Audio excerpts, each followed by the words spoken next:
సినీ piracy కేసులో ఆ కిరణ్ అనే అతన్ని అరెస్ట్ చేశారు.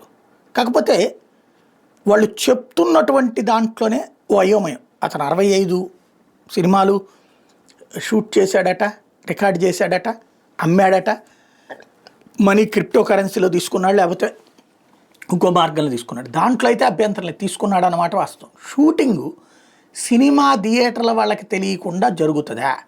వీళ్ళు చెప్తున్న పాయింట్ ఏంటంటే సెల్ ఫోన్ జేబులో పెట్టుకుని తీశాడని ఒక ముక్క చెప్పారు. తర్వాతన పాప్కార్న్ డబ్బా ఉంటుంది కదా, దాంట్లో పెట్టుకుని తీశాడని చెప్తున్నారు.